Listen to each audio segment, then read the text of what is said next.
Venjaramoodu police സ്റ്റേഷനിലെത്തി പ്രതി കീഴടങ്ങി. പോലീസിനോട് വിവരങ്ങൾ കൈമാറുമ്പോഴാണ്, പോലീസിനോട് വിവരങ്ങൾ നൽകുമ്പോഴാണ് ഇതിന്റെ എത്രമാത്രം വലിയ കൊലപാതകമാണ്, കൂട്ടക്കൊലയാണ് നടന്നതെന്ന് തിരിച്ചറിയുന്നത്. വി അരുൺ ഈ പ്രതി നൽകിയ മൊഴിയുടെ വിശദാംശങ്ങളുമായി ചേരുന്നുണ്ട്. അരുൺ, ഇയാൾ വിഷം കഴിച്ചതായി പറയപ്പെടുന്നുണ്ട്, ആശുപത്രിയിലേക്ക് മാറ്റിയെന്നും പറയുന്നു. കാര്യമായി ചോദ്യം ചെയ്യാൻ കഴിഞ്ഞിരുന്നോ പോലീസിന്? കാര്യമായി ചോദ്യം ചെയ്യാൻ കഴിഞ്ഞില്ല എങ്കിലും പ്രതിയിൽ നിന്ന് പ്രാഥമികമായ വിവരം പോലീസ് തേടിയിരുന്നു. അത് ഇപ്രകാരമാണ്: ഈ കൊലപാതകവും അതിന്റെ കാരണവും ഈ പ്രതി അഫാൻ പോലീസിനോട് വിശദീകരിച്ചത് ഇങ്ങനെയാണ്. കടുത്ത സാമ്പത്തിക പ്രതിസന്ധി ഉണ്ടായിരുന്നു കുടുംബത്തിന്. അത് അച്ഛൻ വിദേശത്ത് ആയപ്പോൾ വരുത്തിവെച്ച സാമ്പത്തിക പ്രതിസന്ധിയാണ്. ആ പ്രതിസന്ധിയിൽ നിന്ന് കരകയറാൻ കുടുംബത്തിന് കഴിഞ്ഞില്ല. തുടർന്ന് കുടുംബം കൂട്ട ആത്മഹത്യ ചെയ്തതിനെ പറ്റി ആലോചിച്ചു. അഫാനും ഉമ്മയും ഇക്കാര്യം ഇന്ന് രാവിലെ സംസാരിച്ചു എന്നാണ് അഫാൻ മൊഴി നൽകിയിരിക്കുന്നത്. തുടർന്ന് ഉമ്മയെ കഴുത്ത് ഞെരിച്ചു കൊന്ന ശേഷം അഫാൻ ആത്മഹത്യ ചെയ്യാം എന്നായിരുന്നു ആദ്യം കരുതിയത്. പക്ഷേ ആ ശ്രമം പരാജയപ്പെട്ടു. ഉമ്മയെ കഴുത്ത് ഞെരിച്ച് കൊല്ലാൻ സാധിക്കില്ല. തുടർന്ന് വെഞ്ഞാറമൂട് ഇയാൾ പോയി. വെഞ്ഞാറമൂട് നിന്ന് ചുറ്റിക വാങ്ങി, ഹാമർ വാങ്ങി എന്നാണ് ഇയാൾ പോലീസിനോട് പറഞ്ഞിരിക്കുന്നത്. ആ ഹാമർ ചുറ്റിക ഉപയോഗിച്ച് വീട്ടിലെത്തി അമ്മയുടെ തലക്കടിച്ച് കൊലപ്പെടുത്തി എന്നാണ് ഇയാൾ കരുതുന്നത്. പക്ഷെ അമ്മ ഇപ്പോഴും മരിച്ചിട്ടില്ല. അതീവ ഗുരുതര അവസ്ഥയിൽ വെന്റിലേറ്റർ തുടരുകയാണ്. അമ്മയുടെ തലക്കടിച്ചു, അമ്മയെ കൊലപ്പെടുത്തിയതാണ് ഇയാൾ വിചാരിച്ചത്. അമ്മ മരിച്ചു എന്നുള്ളത് തന്നെയാണ്. അതിനുശേഷം ഈ ബന്ധുക്കളായ ദമ്പതിമാരെ കൊന്നു. അവരോട് തീർത്താൽ തീരാത്ത പകയുണ്ടായിരുന്നു അഫാന്. കാരണം അവർ വലിയ തുക ഇവർക്ക് കുടുംബത്തിന് സാമ്പത്തിക സഹായം നൽകിയിരുന്നു. അവർ ഈ കുടുംബത്തിന്റെ സാമ്പത്തിക അവസ്ഥ മനസ്സിലാക്കിയിട്ടും അവർ അത് പൈസ തിരികെ നൽകാനുള്ള ക്ഷമ കാട്ടിയില്ല, അല്ലെങ്കിൽ പിന്നീട് മതി എന്ന് പറഞ്ഞാൽ പകരം നിരന്തരം ഈ പൈസ ചോദിച്ച് ശല്യപ്പെടുത്തി എന്നാണ് അഫാൻ പറയുന്നത്. അതിന്റെ പക അവർക്കുണ്ടായിരുന്നു, അവരോടുണ്ടായി. അതുകൊണ്ടാണ് അവർ രണ്ടുപേരെയും ഇതേ ചുറ്റുക ഉപയോഗിച്ച് അവരുടെ വീട്ടിൽ പോയി തലക്കടിച്ച് കൊലപ്പെടുത്തിയത്. തിരികെ വീട്ടിലെത്തിയിട്ടാണ് മറ്റുള്ള കൊലപാതകത്തിലേക്ക് കടക്കുന്നത്. ഇയാളുടെ കാമുകി, ഇയാളുടെ പെൺസുഹൃത്ത് നേരത്തെ തന്നെ ഈ വീട്ടിലുണ്ടായിരുന്നു. അവരെ മുകളിലത്തെ നിലയിൽ കൊണ്ടുപോയി അവരെ കൊലപ്പെടുത്തുകയായിരുന്നു. അതും ഈ ചുറ്റിക ഉപയോഗിച്ചെന്ന് തന്നെയാണ് ഇയാൾ പറയുന്നത്.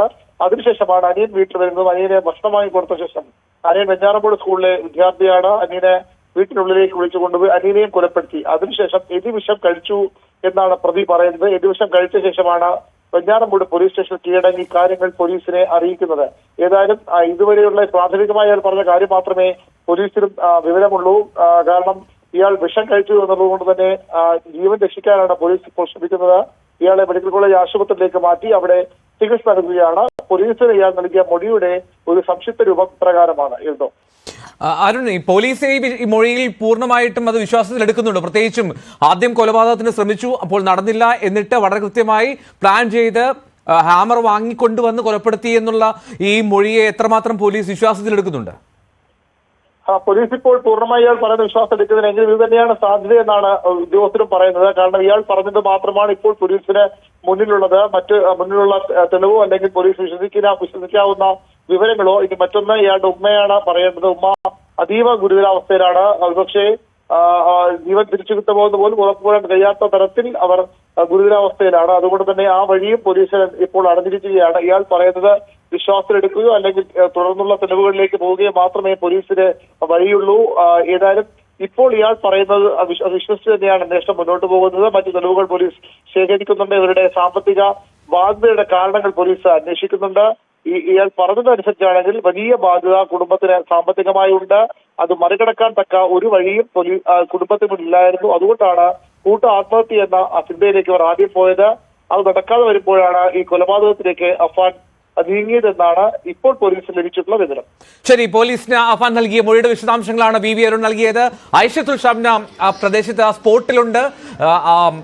ക്രൂരമായിട്ടുള്ള കൊലപാതകം നടന്ന ആ പ്രദേശത്ത് ആ വീടിന് മുന്നിൽ ഷംന ചേരുന്നു. ഷംന, നാടിനെ നടുക്കിയ ഒരു വലിയ കൊലപാതകമാണ്, ഞെട്ടിക്കുന്നതാണ്, വിറങ്ങലിച്ചിരിക്കുന്നു.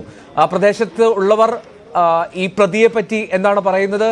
ഒരു ശബ്ദവും അത്തരത്തിൽ ഒരു ബഹളമോ ഒന്നും കേട്ടിട്ടില്ല എന്നാണോ ആ പ്രദേശവാസികൾ പറയുന്നത്?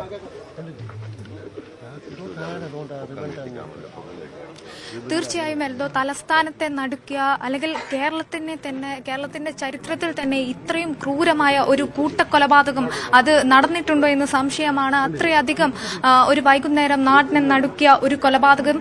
ഈ പ്രതി നാട്ടുകാരുമായൊന്നും വലിയ ബന്ധമുണ്ടായിരുന്നില്ലെന്നാണ് ഇപ്പോൾ പ്രദേശവാസികൾ ഉൾപ്പെടെ പറയുന്നത്. ഇവിടെ ഈ കൊലപാതകം നടന്ന് കുറെ സമയമായിട്ട് പോലും ഈ പ്രദേശവാസികൾ ആരും അറിഞ്ഞിരുന്നില്ല. ഇയാൾ തന്നെ പോലീസ് സ്റ്റേഷനിലെത്തി ഏറ്റുപറയുമ്പോഴാണ്, കീഴടങ്ങുമ്പോഴാണ് ഇവിടെ ഈ നാട്ടുകാരുൾപ്പെടെ ഈ കൊലപാതകത്തെ കുറിച്ച് അറിയുന്നത്. കിലോമീറ്ററുകളോളം സഞ്ചരിച്ചാണ് ഇയാൾ ഈ 6 കൊലപാതകങ്ങൾ ശ്രമം നടത്തിയത്. ഈ മാതാവ് ഷെമി ഇപ്പോൾ ഗുരുതരാവസ്ഥയിലാണ്. മറ്റ് 5 പേരും മരിച്ചിരിക്കുന്നു. ആദ്യം ഇയാൾ വാപ്പുമ്മയുടെ പാങ്ങോട് ചെന്ന് വാപ്പുമ്മയാണ് കൊലപ്പെടുത്തുന്നത്. 88 വയസ്സുള്ള ആ വൃദ്ധയെ പാങ്ങോട് ചെന്ന് കൊലപ്പെടുത്തുന്നു. അതിനുശേഷം SN പുരത്ത് ഇയാളുടെ വാപ്പയുടെ സഹോദരൻ, അതായത് ഈ പ്രതിയുടെ വാപ്പയുടെ സഹോദരനായ ലത്തീഫിനെയും അവരുടെ ഭാര്യ ഷാഹിദയെയും കൊലപ്പെടുന്നു. അതിനുശേഷം പിന്നീട് തിരിച്ചു വന്നാണ് ഈ അനിയനെയും പെൺസുഹൃത്തിനെയും കൊല്ലുന്നതും ഉമ്മയെ കൊല്ലാൻ ശ്രമിക്കുന്നതും ചുറ്റിക കൊണ്ട് തലക്കടിച്ച് അതിക്രൂരമായാണ് ഈ കൊലപാതകങ്ങളെല്ലാം പ്രതി ചെയ്തിരിക്കുന്നത്. അതിനുശേഷം ഈ വീട്ടിലെ ഗ്യാസ് ഓൺ ചെയ്തിട്ട് പോയതിനു ശേഷമാണ് പ്രതി ഈ പോലീസിൽ ചെന്ന് കീഴടങ്ങുന്നതും മറ്റ് വിശദാംശങ്ങൾ ഈ കൊലക്കുറ്റമടക്കം പോലീസിനോട് ഏറ്റുപറയുന്നതും. അതിനുശേഷം പോലീസ് ആദ്യഘട്ടത്തിൽ ഈ വീട്ടിലേക്ക് എത്തിയപ്പോൾ ഈ ഗ്യാസ് തുറന്നിട്ട് പോയത് കാരണം തന്നെ ഈ വീട്ടിലേക്ക് കയറാൻ പോലും പറ്റാത്ത ഒരു അവസ്ഥയായിരുന്നു ആദ്യഘട്ടത്തിൽ ഉണ്ടായിരുന്നത്. ഏറെ ശ്രമകരമായി, അല്ലെങ്കിൽ ഫയർഫോഴ്സിന്റെ വരെ സഹായത്തോടു കൂടിയാണ് പിന്നീട് അതൊക്കെ മറികടന്ന് ഈ വീട്ടിലേക്ക് കയറുന്നതും മറ്റ് നടപടികളിലേക്ക് പോലീസ് നീങ്ങുന്നതും. എന്തായാലും ഒരു ദിവസം കേരളത്തിനൊന്നാകെ നടുക്കിയ ഒരു കൂട്ടക്കൊലപാതകം നടന്ന മണിക്കൂറുകൾ പുറത്തു വരുമ്പോഴും ഈ കൊലപാതകത്തിന്റെ കാരണം എന്താണ് എന്നത് സംബന്ധിച്ച് വ്യക്തമായ ഒരു വിവരം ലഭ്യമല്ല. ഈ പെൺസുഹൃത്തുമായി അടുപ്പത്തിലായിരുന്നു. അതിനുശേഷം ഇവർ തമ്മിൽ എത്ര കാലത്തെ ബന്ധമാണെന്നോ എന്നാണ് ഈ പെൺസുഹൃത്തിനെ വീട്ടിലേക്ക് ഇയാൾ കൊണ്ടുവന്നതോ എന്നത് സംബന്ധിച്ചൊന്നും നാട്ടുകാർക്കൊന്നും വ്യക്തതയില്ല. അങ്ങനെ ഈ പെൺസുഹൃത്ത് വന്നതിന് ശേഷം ഉണ്ടായ പ്രശ്നങ്ങളാണ് എന്ന് തന്നെയാണ് കരുതുന്നത്. കാരണം അതിനു മുമ്പൊന്നും അത്തരത്തിൽ മറ്റ് കാരണങ്ങളോ പ്രശ്നങ്ങളോ ഒന്നും ഉണ്ടായിരുന്നില്ല. ഒപ്പം ഈ പ്രതി നേരത്തെ പോലീസിനോട് പറഞ്ഞതുപോലെ സാമ്പത്തിക ബാധ്യത അങ്ങനെ ഒന്നും ഉണ്ടാവാൻ സാധ്യതയില്ല എന്ന് തന്നെയാണ് ഈ ബന്ധുക്കളും ഒപ്പം തന്നെ നാട്ടുകാരും പറയുന്നത്. കാരണം ആദ്യകാലത്തൊക്കെ ഇവർക്ക് വലിയ രീതിയിലുള്ള സാമ്പത്തിക ബുദ്ധിമുട്ടുകൾ ഉണ്ടായിരുന്നു. ഈ വീട് വെച്ചത് ഉൾപ്പെടെയുള്ള കടങ്ങൾ ഉണ്ടായിരുന്നു. പക്ഷെ അതെല്ലാം വീട്ടി മറ്റ് ലോണുകളും കാര്യങ്ങളൊക്കെ ഉണ്ടായിരുന്നെങ്കിൽ പോലും അതെല്ലാം മറികടന്ന് ഈ സാമ്പത്തിക പ്രതിസന്ധികളൊക്കെ തീർന്നിരുന്നു എന്നാണ് ഈ ബന്ധുക്കളും നാട്ടുകാരും പറയുന്നത്. പക്ഷെ ഈ പ്രതി പറഞ്ഞതുപോലെ അത്തരത്തിലൊരു സാമ്പത്തിക ബാധ്യത ഉണ്ടാവാൻ സാധ്യതയില്ല. അത് ഈ മാതാവ് ഷെമിയുടെ സഹോദരൻ തന്നെയാണ് നമ്മളോട് പറഞ്ഞതും. എന്തായാലും ഈ കൊലപാതകത്തിന് കാരണം എന്താണ് എന്നത് സംബന്ധിച്ച് ഇപ്പോഴും വ്യക്തതയില്ല. പെൺസുഹൃത്ത് വന്നതിന് ശേഷം ഈ പെൺസുഹൃത്തുമായി ഈ വാപ്പമ്മയുടെ അടുത്ത്, അതുപോലെ തന്നെ ഈ ബന്ധുക്കളുടെ വീട്ടിലൊക്കെ ഈ പ്രതി പോവുമായിരുന്നു. അതിനുശേഷം ഈ അനിയനുമായി വലിയ ബന്ധത്തിലായിരുന്നു അഫ്നാൻ ഉണ്ടായിരുന്നത്. ഈ അനിയന് 13 വയസ്സ് മാത്രമേ ഉള്ളൂ. ഈ വളരെയധികം സ്നേഹത്തിൽ ഈ കൊലപാതകം നടക്കുന്നതിന്റെ തലേ ദിവസം പോലും അനിയനുമായി പുറത്തുപോയി ഒന്നിച്ചിരുന്ന് ഭക്ഷണം കഴിച്ചു എന്നൊക്കെ ഇവിടെ നാട്ടുകാർ കണ്ടവരുണ്ട്. അങ്ങനെ വലിയ രീതിയിൽ സ്നേഹമായിരുന്നു അനിയനോടും ഈ കുടുംബത്തോടേക്കും ഉണ്ടായിരുന്നത്. പക്ഷേ ഈ എന്താണ് പിന്നീട് സംഭവിച്ചത് എന്നതിൽ ഒരു വ്യക്തതയുമില്ല. ഇപ്പോഴും ആ ഒരു നടുക്കത്തിൽ തന്നെയാണ് എന്തായാലും നാട്ടുകാരുള്ളത്.